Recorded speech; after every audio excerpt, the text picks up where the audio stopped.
My name is Malcolm Lawrence. I'm a dialysis patient. I've been on dialysis for 4.5 years. I'm on dialysis because both my kidneys failed. My first kidney had a benign tumour called an oncocytoma 17 years ago and had to be removed. The second kidney, over a period of 12 years, gradually failed, which meant that at the end of those 17 years, I really couldn't exist without going on to dialysis. Dialysis is a way of filtering the blood externally, doing the things that the kidney should be doing but isn't doing. If you've not been a dialysis patient, you don't really know what it's like. There are plenty of other illnesses around, but I can't think of anything where you have to have this regime on a regular and very necessary basis.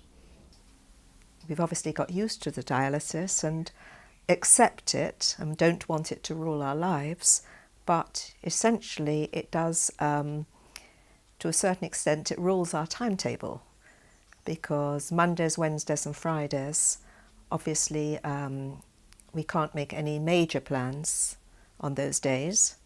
And in fact, when Malcolm goes to dialysis, I choose those days to do my own things. I have dialysis via what's called a fistula.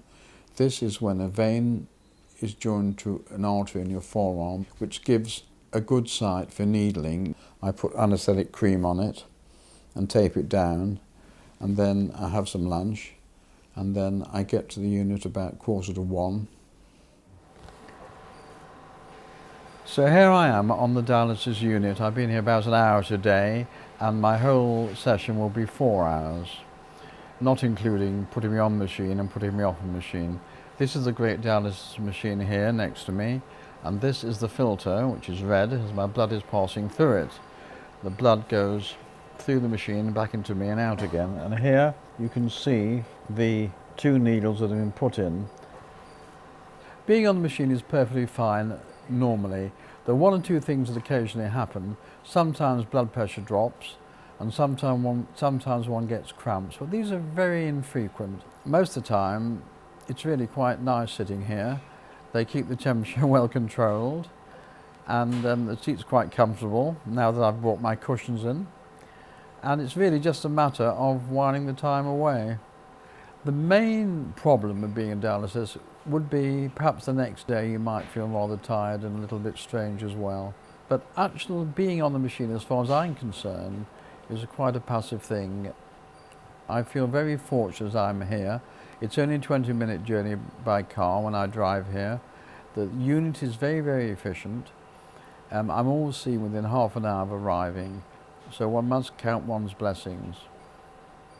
You can view going to dialysis as working for 3 days a week, doing a job that you had to do. If you see it in that light, it becomes, in a way, less threatening, you know. At the weekends, we do things that other people would do, I suppose. I think, hopefully, we'll live a fairly normal life outside of dialysis.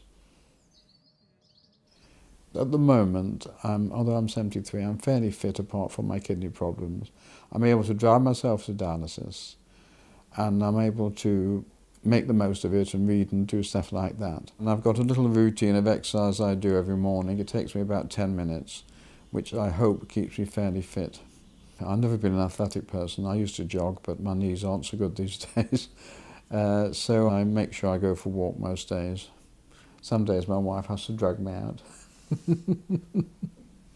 Obviously I do worry about his general health and what it means being on dialysis, and the various side effects of all the medication that he's on. Dialysis is essentially part of my life as well as his. As well as being on dialysis, I take quite a lot of medication. Most important, we take Renagel, which is a protein binder. I have to take those every time I have a meal involving protein, which is most meals. Apart from that, I take other tablets. I have to take vitamin tablets, and I also take statins. And patients who are on dialysis tend to have trouble with the parathyroid gland, and so I have to take tablets for that as well. So I've got quite a box of pills, and I've got a very methodical way of doing it, so I don't forget any tablets at any time. I hope my friends won't be offended, but no one has ever said to me, now, what exactly happens when you're on dialysis? What goes on, you know, what's it like? But I suppose that it's natural, I think, to shy away from things that one doesn't like. I don't really mind, I mean, because it helps me to compartmentalise it, you know, I just put it to one side, the same way that they're doing. Sort of put dialysis in the corner, as it were. Me and my two friends, we meet here once a week and discuss old times and our failing health. I must be careful of the food I eat, and before I have the meal I must take what are called protein binders. I take 2 of these tablets, that I'm going to take now, with a bit of water. Also, I must be careful not to drink too much water, because our water is very restricted when we're on dialysis. So now I'm going to enjoy my special meal of grilled salmon and boiled potatoes and beans. We have to go on a strict diet. This is because dialysis doesn't do everything. For instance, I'm not allowed to eat things like tomatoes and mushrooms and spinach and chocolate and nuts and all the things that I like, which is probably why I lost so much weight after I went on to dialysis. You know, sometimes you feel, I'd love to have a great big glass of Coca-Cola, especially with ice in it, but you just get used to it. One has to get used, and one develops a sort of philosophy of life to say, well, these things aren't so important. But I must say, when they pass the chocolates around at the end of the meal, you do really feel like one, you know. Whereas previously, we would obviously often have gone away for weekends and had maybe 2-3 holidays a year because we've got family abroad. That obviously is very cut down now. And we do have to take his condition into account with everything, because we can't do things unplanned. You have to make sure wherever you go, there is dialysis is available. I've been to Israel and I've been to America and I've been to other places in this country. If you go on holiday, you like to feel you're on holiday, and to have to interrupt it, you know, 3 times in the week is not ideal. It means I can't see my son in Israel as much. We have been out there a couple of times, but it's because of all the difficulties of arranging dialysis, I haven't been out there as much as I would like. You're suddenly going from a free, independent person to somebody who's only functioning, although very gratefully, due to medical technology, and all the time. So it's not like an operation that you have once and that's finished with. When you're on dialysis, unless there's a transplant, it really is for life. I am on the transplant list, which means I could get a phone call at any time because someone has come off his motorbike on a Saturday night and got killed. It's tragic, really, but it means his kidneys match up with mine. I'd have to rush over to the Hammersmith Hospital and get that kidney transplanted into myself, or one of the kidneys transplanted into myself. It's a funny thing to be living with hope, but that hope is dependent on somebody else being dead.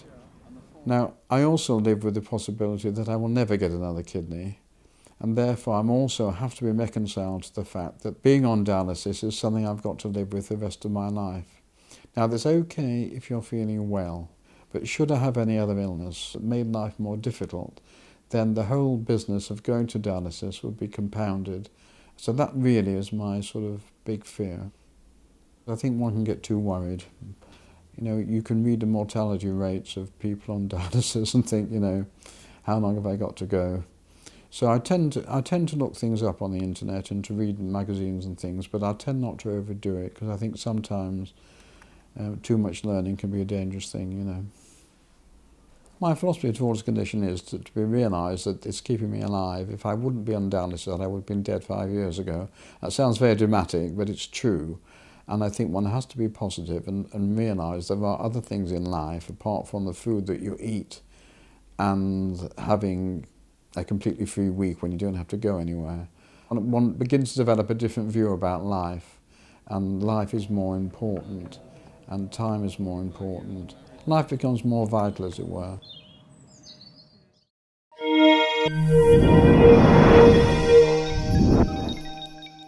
get more from the Open University, check out the links on screen now.